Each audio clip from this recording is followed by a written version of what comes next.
하루에 5번 계약과 취소를 반복한 건수도 있어요. 말도 안 돼. 있어요, 진짜로. 같은 아파트인데, 네. 같은 물건인데 네. 하루에 5번을 샀다 팔았다를 이렇게 신고했다가 취소하고 아마 전자계약서일 것 같아요. 성동구로 치면 센트라스가 그랬어요. 지금 보여드리는 샘플 지역이 날짜별로 정보점 돌파한 순서대로 보여드리는 건데, 성남 분당이 여기 보면 4월 21일 날 돌파를 했거든요. 정보점 돌파를 한데 보시면 이때 폭발적으로 늘었죠. 4월달 5월달 이후에 폭발적으로 취소가 또 확 늘었어요. 평상시도 많이 늘었지만.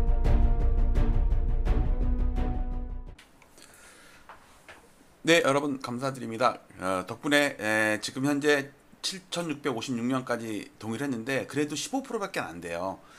날짜가 30일 안에 5만 명이니까 지금 15% 해갖고는 많이 힘들거든요. 그래서 여러분들 동의해 주신 거는 다 아는데 주위에 많이 좀 전파를 해달라고 제가 잠깐 짬을 내서 영상을 올립니다. 예를 들어서 영상을 이렇게 올리면 요 밑에 댓글을 항상 이렇게 달아요. 그러니까 요 부분을 이렇게 카피를 떠가지고 다른 카톡 친구분들 카톡이나 아니면은 뭐 네이버 카페라든지 단톡방이라든지 아니면은 여러분들이 보시는 어떤 유튜브 있잖아요. 거기에 좀 댓글로라도 좀 넣어서 우연치 않게 본 사람도 좀 오셔갖고 좀 동의할 수 있게. 또 여기에 더보기면 누르면 여기도 있거든요. 여기 국민청원 여기도 있어요. 이렇게 요거 카피 떠가지고 여러분들 해주시면 감사해서 잠깐 짬을 내서 영상 찍었습니다. 우리 자기 자신뿐만 아니라 우리 자식들, 그다음에 후손들, 그리고 청년들 위해서 건전한 부동산 이런 사기공화국이 되면 안 되잖아요. 좀 빨리 올바르게 바로잡기 위해서 여러분들 많이 도와주시기 바랍니다. 이번 영상은 내용은 없지만 이렇게 여러분들께 주위에 전파를, 그러니까 본인만 해갖고는 이게 5,000명, 10,000명도 힘들어요. 근데 더 많은 사람들이 볼 수 있게 동의할 수 있게 좀 퍼날라 주시라고 부탁 말씀을 드리느라고 잠깐 찍었습니다. 네, 7,650명 새로 고침 해볼까요? 새로 고침이 F4 누르면 되죠. 7657까지 늘었네요. 빨리 10,000명이 넘어가고 두 자릿수가 돼야지. 요게 20%가 넘어야 되겠구나. 10,000명이면 또 단위가 다르잖아요. 부탁 좀 드릴게요. 너무너무 감사드립니다.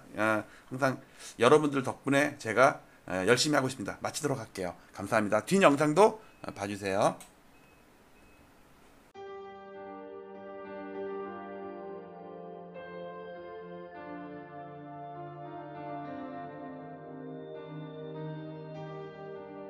지난 2월 12일 오세훈 서울시장의 갑작스러운 토지거래 허가구역 토허제 해제와 3월 24일 확대 재지정을 기폭제로 서울 아파트 시장의 투기적 과열 양상이 격화되었고 시장 교란 행위도 빈번히 발생했습니다.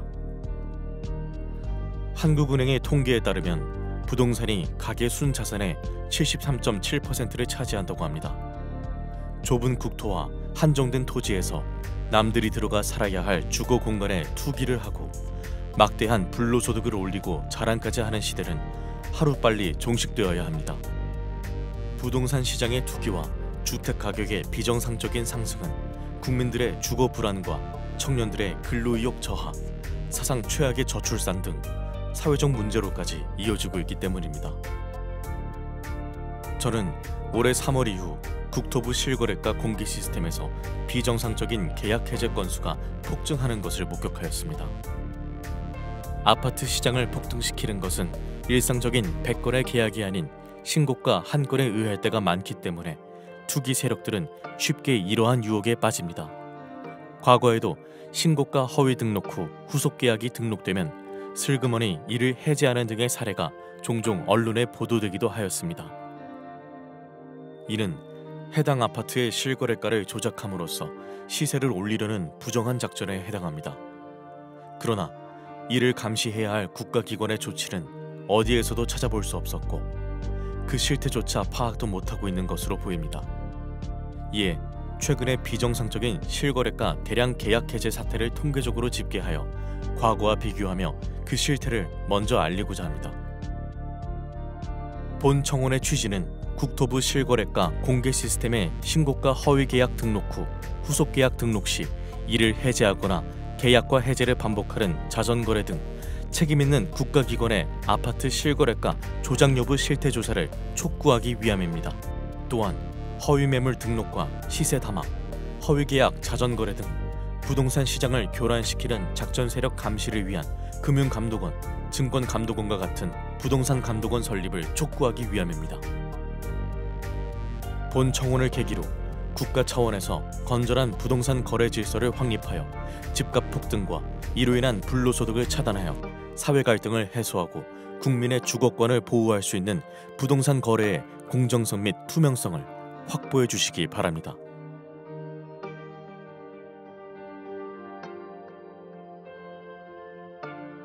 국토부 실거래가 공개 시스템에 등록된 최근의 서울 아파트 매매 계약과 해제 건수를 집계하여 과거와 비교한 특이사항은 아래와 같습니다.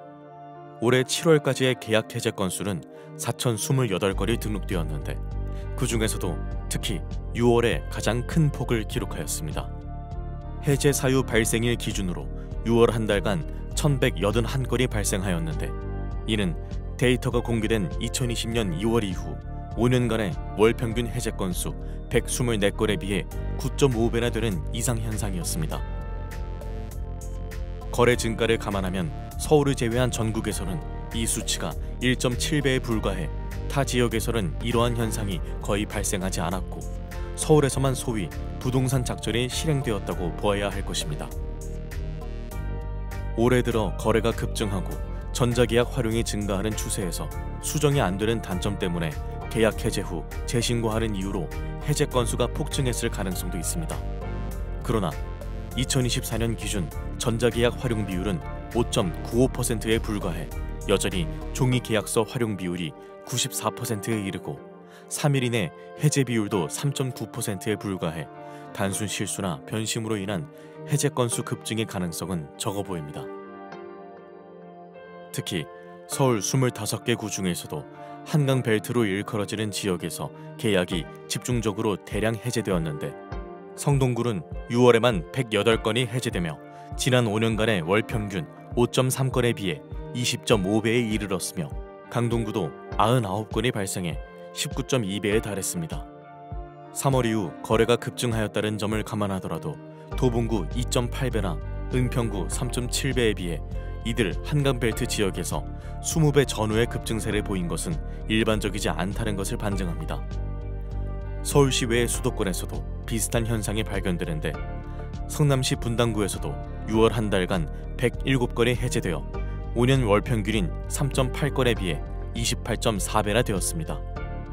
이러한 특이 현상이 서울의 한강벨트 지역에서 집중적으로 발생한 공통점은 2023년 저점에서 2년간 반등을 하던 중 이들 모두 2021년 전후의 전고점 돌파 직전에 있었다는 것이며 2월 12일 토어제 해제와 3월 24일 재지정의 행정 실패 기간을 거치며 거래가 급증했고 해제 건수 폭증을 동반하며 전고점 돌파에 성공했다는 점입니다. 다음에 나열할 1년의 일자별 데이터를 살펴보면 이러한 계약 해제 건수 폭증과 토어제 사이에는 분명한 인과관계가 있다고 추정됩니다. 이번 대량 계약 해제 사태는 오세훈 서울시장이 직접 기획해 1월 14일 서울시청 대회의실에서 열렸던 규제 풀어 민생 살리기 대토론회에서부터 시작되었다고 생각됩니다. 당시 토론회에 참여했던 백인중 강남구 공인중개사 한 분의 토어제 구역 해제 건의에 대한 답으로 서울시장은 강남구 대치동과 삼성동, 청담동과 송파구의 잠실동 등 4개 지역의 토어제를 해제하겠다고 공언했습니다. 한 달 후인 2월 12일 이들 4개 동은 토어제 지역에서 전격적으로 해제되었으며 이들 지역의 아파트값은 곧바로 폭등세를 보였습니다.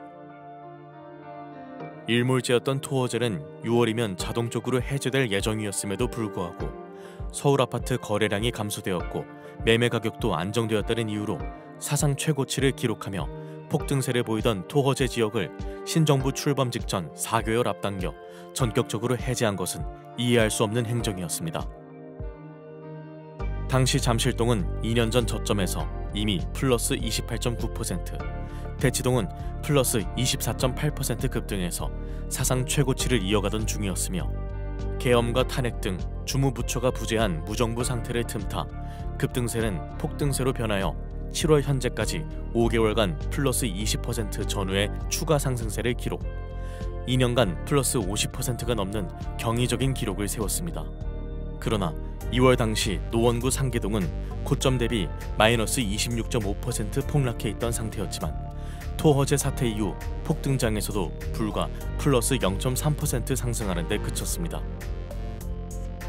결국 2년간 대치동 세대수 상위 9개 단지 14,169세대의 평균 매매가가 28.7억 원에서 43.1억 원까지 플러스 14.4억 원, 플러스 50.6% 급등하는 동안 상계동 세대수 상위 34개 단지 46,751세대의 평균 매매가는 7.5억 원에서 5.7억 원까지 오히려 마이너스 1.8억 원, 마이너스 23.5% 급락했습니다.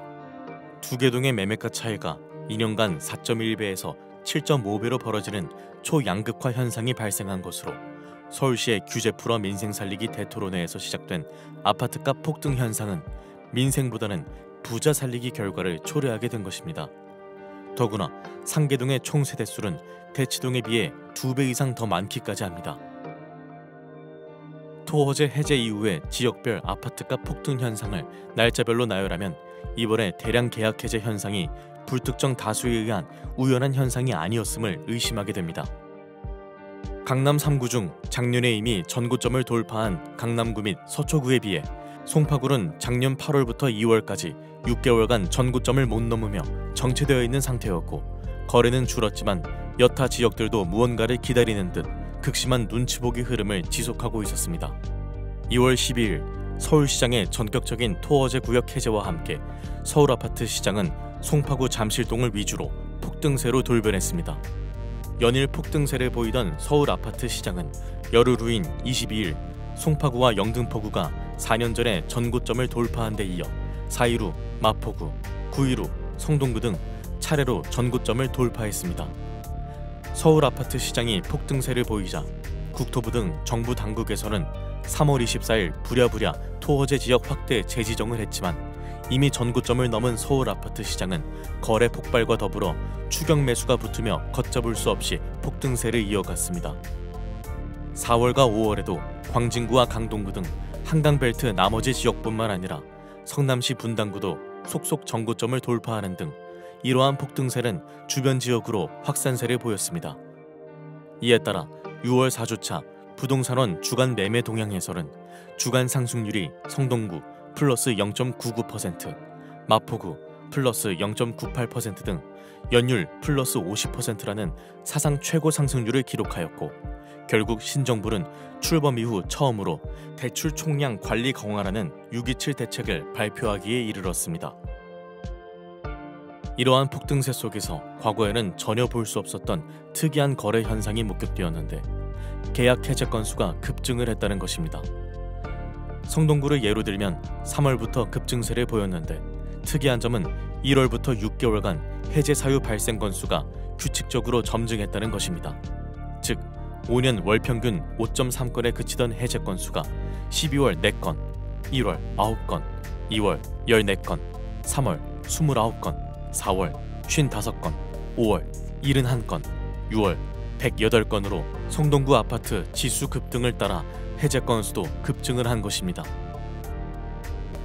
강동구와 마포구, 성남시 분당구 등 주요 지역에서도 이러한 현상이 발견되었는데 서울 아파트 전체 해제 건수에서도 12월 91건, 1월 157건, 2월 200건, 3월 369건, 4월 428건, 5월 608건, 6월 1181건 등의 규칙적인 흐름은 동일했습니다. 즉 이들 지역에서는 공통적으로 아파트 가격의 급등 추세를 따라 계약 해제 건수도 동반 급증을 한 것으로 이 중에는 신고가 취소분이 상당수 포함되어 있을 개연성이 큽니다. 계약 해제 건수가 집중된 한강벨트 지역에서는 시가총액 또는 세대수 상위 아파트에서 이러한 현상이 집중되었는데 6년간 발생한 총 해제 건수와 올해 6개월간의 해제 건수를 비교해보면 최근에 단기간에 얼마나 많이 집중 발생했음을 알 수 있습니다. 성동구 센트라스 아파트는 6년간의 63건에 비해 6개월 만에 38건이 발생해 그 비중이 60%가 넘었으며 텐지힐 1단지도 58%가 넘었습니다. 강동구의 아르테온 아파트도 55%가 넘었으며 성남시 분당구도 58%가 넘었습니다.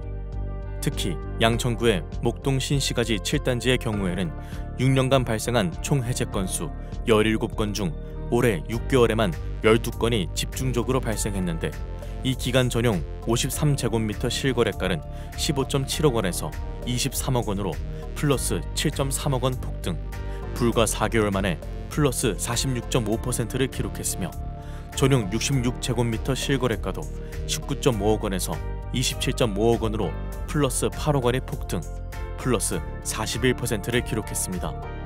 마포구의 마포 레미안 푸르지오 아파트도 6년간 총 42건의 계약 해제 건 중 올해 6개월에만 20건의 해제 건수가 발생하였는데 전용 53제곱미터의 경우 15.9억 원에서 20.5억 원으로 플러스 4.6억 원 급등, 불과 4개월 만에 플러스 28.9%의 상승률을 기록했으며 전용 84제곱미터의 경우에도 18.0억 원에서 24.5억 원까지 플러스 6.5억 원 상승, 플러스 36.1%를 기록했습니다.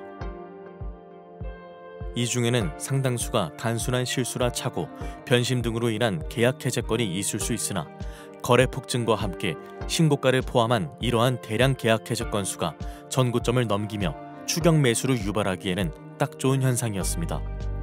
문제는 이러한 대량 계약 해제 건수가 시장 참여자들에게 착시를 불러일으킬 뿐만 아니라 국가기관의 공식적인 총 거래 건수에도 포함된다는 것입니다. 실제로 서울시 부동산 정보광장 홈페이지에는 해제 건수가 포함된 거래 건수가 노출이 되고 있으며 언론에서는 이를 여과 없이 보도합니다. 즉, 지난 6월의 총 거래 건수에는 이미 해제된 1천여 건의 계약도 포함이 되어 있습니다. 한편 올해 7월까지 서울 아파트 실제 계약 건수는 44,285건이고 해제 건수는 4,028건으로 총 해제 금액은 5조 2,500억 원입니다. 올해 해제된 계약 건수가 모두 정상이었다고 가정하면 이 금액만큼의 계약금 손익이 발생한 것이며 이 중 20%만 계약금을 포기했다고 가정해도 그 금액은 1조 원이 넘습니다. 그러나 7개월간 4,000건이 넘는 해제 건수 중 얼마나 실제 계약서를 썼는지, 계약금은 주고받았는지 알 수가 없습니다. 누군가 나쁜 의도를 가지고 하루에 10번씩 계약과 취소하는 행위를 반복하더라도 막을 수가 없으며 계약금 이체 없이 없었던 일로 삼아도 알아낼 수가 없습니다. 또한 실제 계약 건수와 해제 건수 중에는 특이한 차이점을 발견할 수 있는데 이번 폭등장에서 발생한 계약 해제 건수 중 주요 지역일수록 해제 금액이 실제 계약 금액보다 훨씬 더 고가라는 점입니다. 예를 들어 강남구의 올해 225건의 계약 해제 금액 평균가는 31.1억 원으로 2,517건의 실제 계약 금액 평균가 28.7억 원에 비해 2.4억 원이나 고가였습니다. 서울 아파트 4,028건의 해제 금액 차이는 142만 원으로 그 차이가 0.1%에 불과한 반면 강남구의 경우에는 무려 8.2%에 이르고 서초구와 영등포구, 양천구도 7% 이상의 큰 차이를 보였습니다. 이러한 사례로 유추해보면 대량 계약 해제 건수 중에는 신고가 취소가 상당수 포함되었음을 예상할 수 있습니다. 지금까지 올해 3월 이후 국토부 실거래가 공개 시스템에서 발생한 대량 계약 해제 사례를 집계하였으며 매매가 변동과의 상관관계를 제 나름대로 분석하였습니다. 이를 바탕으로 수많은 계약 해제 건수 중에는 신고가 허위 계약 등록 후 후속 계약 등록 시 이를 해제하거나 계약과 해제를 반복하는 자전거래로 의심될 만한 정황을 발견하였습니다. 그러나 관계 당국이 아닌 일반 시민에게는 보다 상세한 자료에 접근에 한계가 있고 위와 같은 개인 한 명의 분석만으로 실제 문제가 있다는 것을 단정짓기는 어렵습니다. 이에 저는 국가기관에 이와 같은 청원을 하는 바입니다.